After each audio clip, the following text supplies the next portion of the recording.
ये कहानी है मेकअप की दीवानी, एक सास और उसकी सीधी सादी बहू की, जो खूबसूरती की परिभाषा में एकदम उलट सोच रखती है।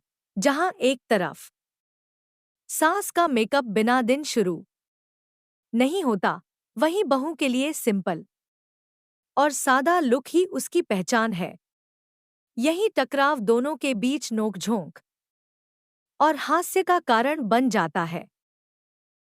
मध्य प्रदेश के एक छोटे से शहर में रहने वाली माया देवी, उम्र 55 साल, अपनी खूबसूरती और सजने संवरने की आदत के लिए पूरे मोहल्ले में मशहूर थी। उन्हें देखकर कोई भी कह सकता था कि वो अपने उम्र से कई साल छोटी दिखती हैं।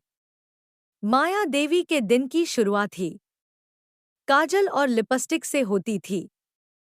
चाहे घर में कोई हो या न हो, चाहे बाहर जाना हो या न जाना हो, माया देवी हमेशा सज-धज कर रहती थी। माया देवी की खासियत थी कि वो हर समय नए नए मेकअप ट्रेंड्स फॉलो करती थी।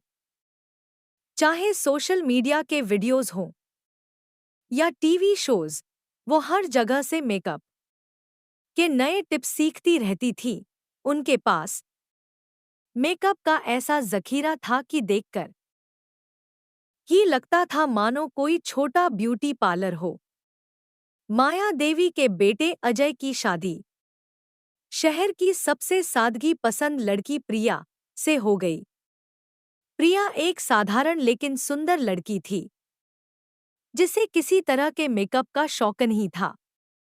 उसकी सुंदरता उसके आत्मविश्वास और सादगी में झलकती थी।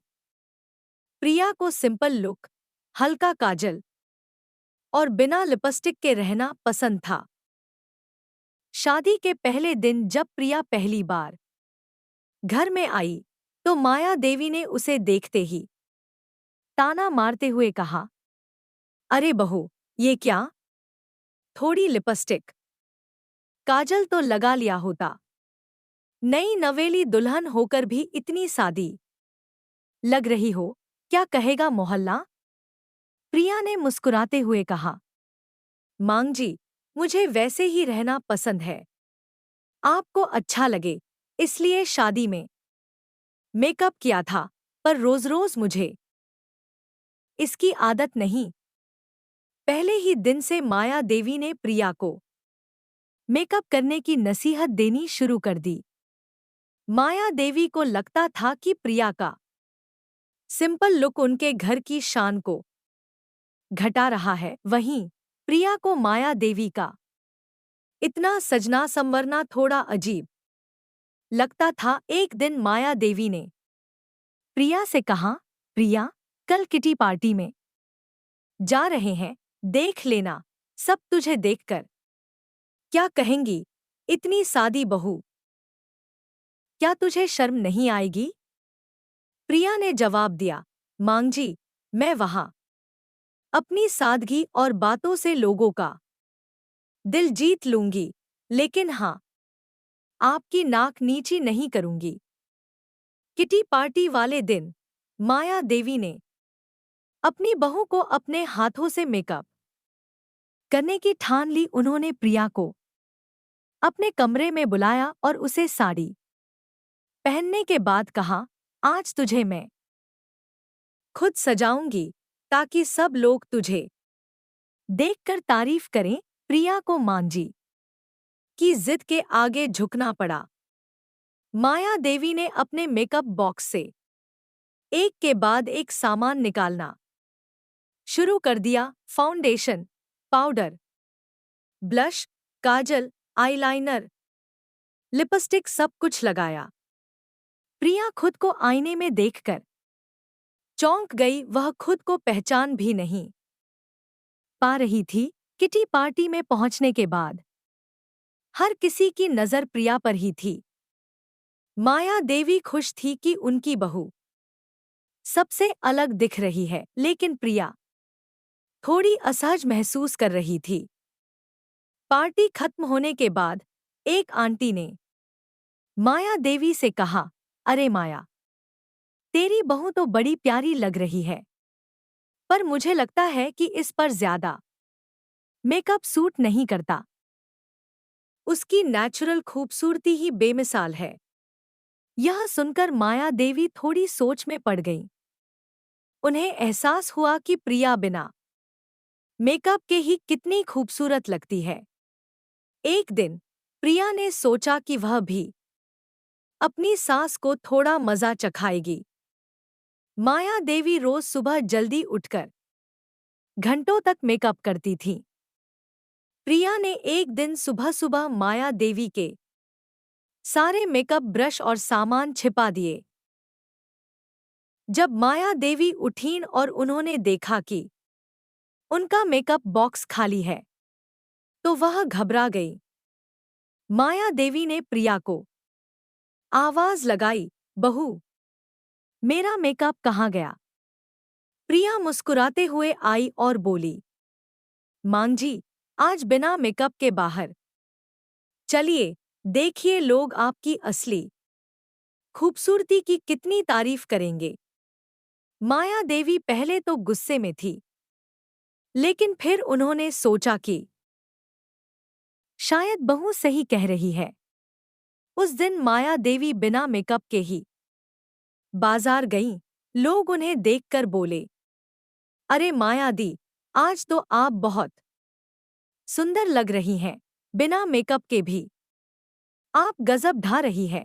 माया देवी को यकीन नहीं हुआ कि बिना मेकअप के भी लोग उनकी तारीफ कर सकते हैं।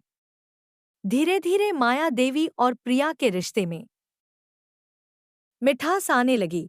माया देवी ने महसूस किया कि उनकी बहू का सादगी भरा अंदाज भी खास है। वहीं प्रिया ने भी समझा कि मेकअप करना बुरा नहीं है, लेकिन जरूरत से ज्यादा सजना संवरना भी जरूरी नहीं। अब माया देवी ने मेकअप का इस्तेमाल केवल खास मौकों पर करना शुरू कर दिया और प्रिया ने भी हल्का मेकअप करना सीख लिया। दोनों ने एक दूसरे की पसंद का सम्मान करना सीख लिया। इस हास्य कहानी का अंत सास बहू के आपसी समझ और अपनापन पर होता है। माया देवी को अब अपनी बहू की सादगी प्यारी लगने लगी थी और प्रिया को अपनी सास का मेकअप प्रेम अब बुरा नहीं लगता था। उन्होंने एक दूसरे की खूबसूरती को उसी रूप में स्वीकार करना सीख लिया। मेकअप वाली इस सास बहू की कहानी हमें यह सिखाती है कि असली खूबसूरती हमारे अंदर होती है। सजना संवरना बुरा नहीं है, लेकिन असली सुंदरता को भी पहचानना और उसे अपनाना जरूरी है। चाहे सादगी हो या शौक, हर इंसान की अपनी पसंद होती है और रिश्तों में समझ और प्यार हो तो हर टकराव हंसी मजाक में बदल जाता है। कहानी नंबर 2, मेकअप की शौकीन सास। गांव की सबसे मस्तमौला औरत थी शारदा देवी। उनके बिना गांव की किसी भी गपशप का मजा अधूरा रहता। उनकी हंसी, बोलने का तरीका और सजने संवरने का शौक पूरे गांव में चर्चित था। खासकर उनका मेकअप का शौक। दिन में कितनी भी बार तैयार होना हो, शारदा देवी पीछे नहीं हटती थी। उनके पास हर मौसम और मौके के लिए अलग अलग मेकअप किट होती थी। यह आदत गांव वालों को जितनी अजीब लगती, उतनी ही दिलचस्प भी। शारदा देवी का मेकअप का यह शौक अचानक नहीं आया था। बचपन से ही जब भी किसी मेले या बाजार जाती, सबसे पहले सजने संवरने की चीजें ही खरीदती। शादी के बाद तो जैसे उनके शौक को पंख लग गए थे।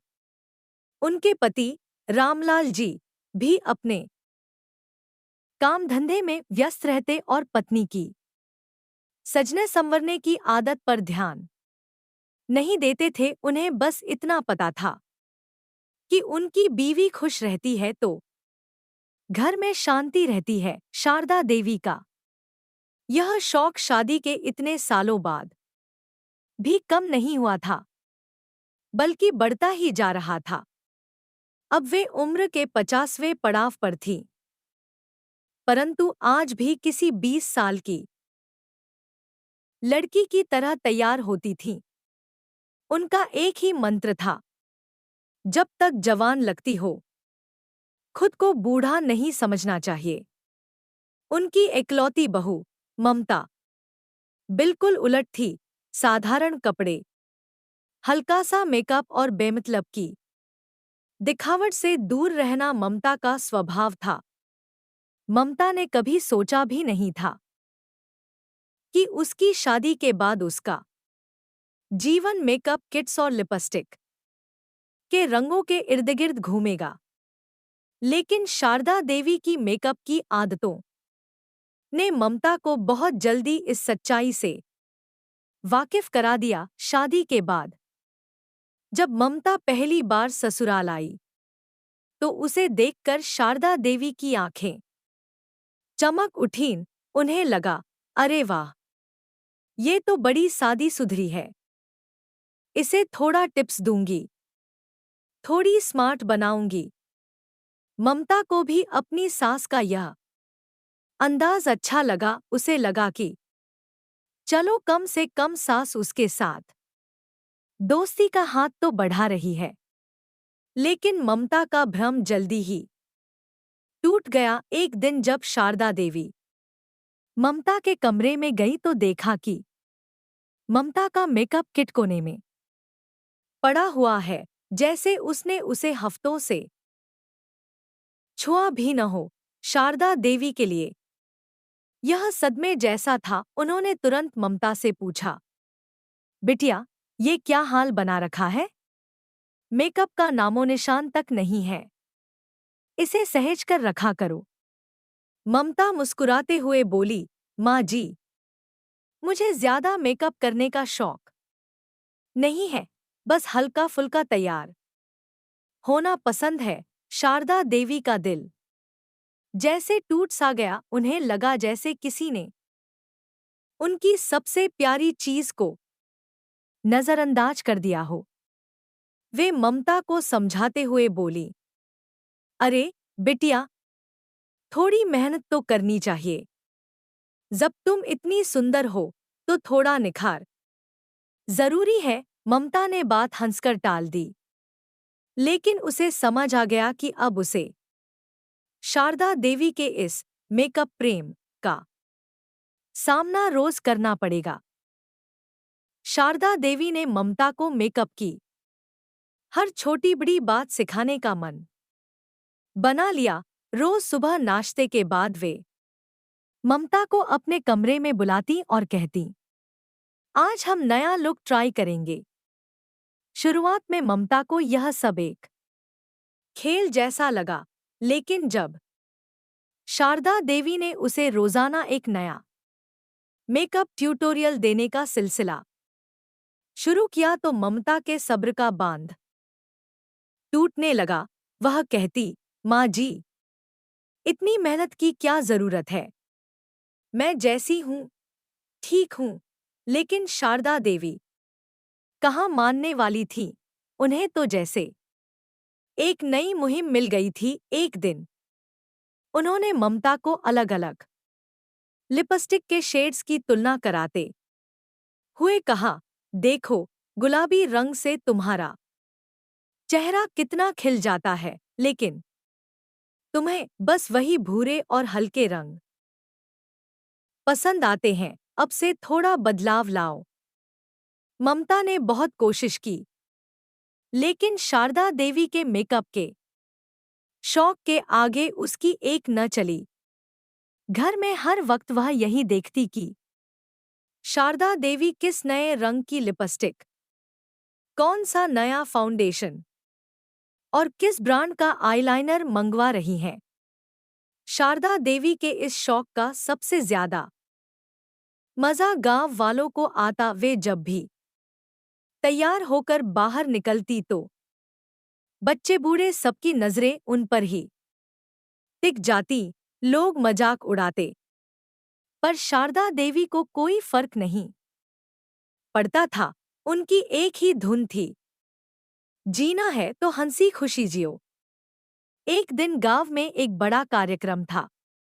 शारदा देवी ने खास तौर पर बाजार से नए कपड़े और मेकअप का सामान मंगवाया। उन्होंने ममता को भी कहा, देख ममता, आज तुझे भी मेरे साथ तैयार होना है। सबको दिखाना है कि सास बहू की जोड़ी कैसी लगती है। ममता ने भी सोचा कि चलो आज सास के साथ खुशी खुशी तैयार हो जाती हूँ। उसने भी पहली बार शारदा देवी की देखा देखी पूरी तरह से मेकअप किया। जब ममता ने आईना देखा तो उसे खुद को पहचानना मुश्किल हो गया। वह सोचने लगी, अरे ये मैं हूं या कोई और। गांव के कार्यक्रम में जब शारदा देवी और ममता पहुंची तो लोग दंग रह गए। हर कोई उनके लुक्स की चर्चा करने लगा। लोग कहने लगे, अरे ये ममता तो बिल्कुल अपनी सास पर गई है, देखो कैसे तैयार हुई है। शारदा देवी फूली नहीं समा रही थी। उन्हें लगा कि आज तो उनकी मेहनत रंग लाई है। सास बहू का रिश्ता और गहराया। इस घटना के बाद ममता ने महसूस किया कि उसकी सास को खुश रहने का सबसे बड़ा तरीका यही है, सजना संवरना। उसने शारदा देवी के इस शौक को दिल से अपनाने का मन बना लिया। ममता अब अपनी सास के साथ मिलकर मेकअप करती और गांव में लोगों के ताने सुनने के बजाय उसे मजाक में टाल देती। एक बार तो ममता ने शारदा देवी के जन्मदिन पर उनके लिए एक खास मेकअप किट भी बनवाई, जिसमें शारदा देवी के पसंदीदा रंगों की लिपस्टिक, आईलाइनर और अन्य मेकअप आइटम्स थे। शारदा देवी की आंखें खुशी से चमक उठीं। उन्होंने ममता को गले लगा लिया और कहा, बिटिया, तूने मेरे मन की बात समझ ली। ये सब मेरे लिए नहीं, बल्कि तेरी खुशी के लिए है। ममता समझ गई थी कि यह सिर्फ मेकअप नहीं, बल्कि शारदा देवी की खुशी का एक अहम हिस्सा है। अब वह अपनी सास के साथ मिलकर सजने संवरने में मजा लेने लगी थी। मेकअप से मिली नई पहचान धीरे धीरे शारदा देवी और ममता की जोड़ी गांव में एक मिसाल बन गई। लोग उनके रिश्ते की तारीफ करने लगे और यहाँ तक कहने लगे कि शारदा देवी की तरह जिंदगी को खुलकर जीना कोई सीख सकता है तो वह ममता है। शारदा देवी ने भी ममता को अपनी तरह मेकअप के शौक को अपनाने के लिए कोई मजबूरी नहीं की, बल्कि उसे अपनी खुशी से जुड़ने का एक तरीका बताया। अब शारदा देवी और ममता साथ मिलकर गांव की महिलाओं को भी मेकअप के टिप्स देने लगी। धीरे धीरे शारदा देवी के मेकअप के शौक ने गांव की महिलाओं के बीच भी एक नया ट्रेंड शुरू कर दिया। लोग उनके शौक का मजाक उड़ाने के बजाय उनसे सलाह लेने लगे। उम्र है बस एक संख्या। शारदा देवी ने अपने जीवन में एक बहुत बड़ा सबक सिखा दिया कि उम्र चाहे कितनी भी हो, अपने शौक को जीने का जज्बा कभी कम नहीं होना चाहिए। वे हमेशा कहती, हमारी उम्र हमारी पहचान नहीं होती, बल्कि हमारा जीने का तरीका हमारी असली पहचान होती है। उनके इस अंदाज ने ममता और गांव की दूसरी महिलाओं को भी अपनी जिंदगी खुलकर जीने की प्रेरणा दी। और यूं ही मेकअप की शौकीन सास ने अपनी जिंदगी को खुशनुमा बनाया। प्यारे दोस्तों, यह कहानी यहीं पर समाप्त होती है। आपको यह कहानी कैसी लगी? कमेंट बॉक्स में जरूर बताएं। अगर आपको हमारी ये कहानी पसंद आई हो तो हमारे वीडियो को लाइक, शेयर और चैनल को सब्सक्राइब जरूर कर लें। इससे हमें मोटिवेशन मिलता है और आप तक ऐसी ही मजेदार कहानियां सबसे पहले पहुंचती रहेगी। प्यारे दोस्तों, नमस्कार।